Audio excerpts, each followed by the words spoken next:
حضرت ابراہیم اعظم رحمتullah علیہ کے پاس ایک نوجوان آیا، کہنے لگا حضرت گناہ کرتا ہوں، چھوڑ نہیں سکتا، ڈر بھی لگتا ہے اللہ تعالیٰ کی ذات سے اور اس کے عذاب سے، تو میں کیا کروں؟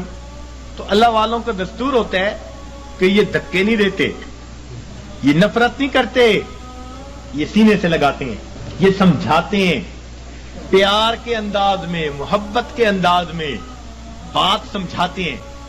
تو حضرت نے اسے کہا ہاں ہاں میں تجھے ایک ترکیب بتاتا ہوں۔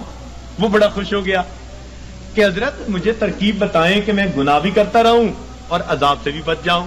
آپ نے فرمایا بھئی پہلی ترکیب تو یہ ہے کہ تو اگر گناہ کرتا ہے تو اللہ رب العزت کی نگاہوں کے سامنے گناہ کرنا چھوڑ دے، چھپ کے گناہ کیا کر۔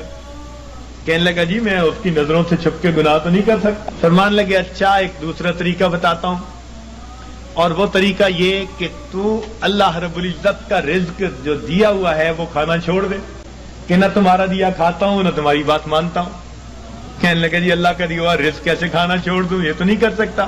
فرمایا اچھا تیسرا طریقہ بتاتا ہوں کہ تم اللہ تعالیٰ کے ملک میں رہتے ہوئے اس کی نافرمانی کرتے ہو، تو یہ زمین و آسمان اللہ کا ملک ہے، اس کی ملک ہے، اس سے نکل کر گناہ کر لو۔ کہ جی میں کیسے نکل سکتا ہوں زمین و آسمان سے باہر؟ پروردگار بھی فرماتے ہیں یا معاشر الجن والانس ان استطعتم ان تنفذوا من اقطار السماوات والارض فانفذوا لا تنفذون الا بسلطان۔ اور گڑھے کی مچھلیوں نکلو گے کسی دلیل سے نکلو گے، کدھر جاتے ہو؟ سنفرغ لکم ایھا الثقلان۔ اللہ اکبر، ایسا شاہانہ خطاب ہے جو ہلا کے رکھ دیتا ہے۔ سنفرغ لکم ایھا الثقلان، تثنیہ کا صیغہ، اے میری زمین کے بوجھو، یعنی نافرمان جن اور انسان، ان کو مخاطب کیا گیا۔ اے جنوں اور نافرمان انسانوں، ہم اپنے آپ کو تمہارے لیے فارغ کر رہے ہیں، ان قریب اپنے آپ کو فارغ کر رہے ہیں۔ ہم تمہاری خبر لیتے ہیں، تمہارا پتہ کرتے ہیں۔ جیسے ماں کوئی کام کر رہی ہو نا، بچے کو دھمکاتی، کہتی ہے میں آتی ہوں، یہ نہیں کہ آ نہیں سکتی، دھمکانا مقصود ہوتا ہے۔ تو فرمایا اے میری زمین کے بوجھو، ہم اپنے آپ کو ان قریب تمہارے لیے فارغ کر رہے ہیں، نپٹیں گے تمہارے ساتھ، ہمیں حساب لینا بھی آتا ہے۔ وَنَضَعُ الْمَوَازِينَ الْقِسْطَ لِيَوْمِ الْقِيَامَةِ۔ تو اس لیے وہ کہنے لگا جی کہ میں تو نہیں زمین و آسمان سے باہر جا سکتا۔ فرمایا اچھا پھر میں آپ کو ایک تجویز اور دیتا ہوں، وہ یہ کہ اگر تم گناہ کرتے رہو گے تو نام اعمال میں بہت سارے گناہ ہوں گے۔ اب جب ملک الموت آئے گا تو اس وقت تم اسے کہنا کہ بھئی تھوڑی دیر انتظار کر لو تاکہ میں سچی توبہ کر لوں۔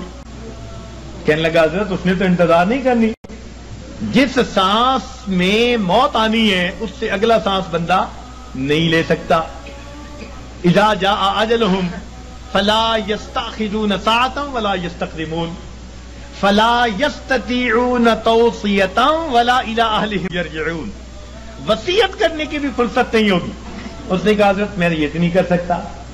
فرمایا اچھا پھر ایک طریقہ اور بتا دیتا ہوں کہ جب تمہیں قبر میں لے جائیں گے اور منکر نکیر آئیں گے اور پوچھیں گے سوال و جواب، تو اس وقت منکر نکیر کو کہنا کہ میری قبر سے باہر نکل جاؤ۔ جیسے ہم نے گھروں پہ لکھوایا ہوتا ہے نا، بغیر اجازت اندر آنا منع ہے، نو ایڈمیشن وداؤٹ پرمیشن۔ تو تم بھی کہنا بھئی بغیر اجازت کیوں آئے؟ اس نے کہا جی وہ مجھ سے پوچھ کے تھوڑا آئیں گے۔ فرمایا اچھا پھر ایک آخری بات باقی رہ گئی، وہ تجویز بتاتا ہوں۔ اس نے کہا کون سی؟ کہ قیامت کے دن جب تمہارے گناہ اللہ رب العزت کے حضور پیش کیے جائیں گے اور اللہ تعالیٰ تمہیں جہنم جانے کا حکم دیں گے اور فرشتے پکڑ کے لے جانے لگیں گے، تو ضد کر کے کھڑا ہو جانا میں نہیں جاتا۔ اس نے کہا حضرت فرشتوں کے سامنے میری کیا حیثیت ہے کہ میں کہوں میں نہیں جہنم میں جاتا؟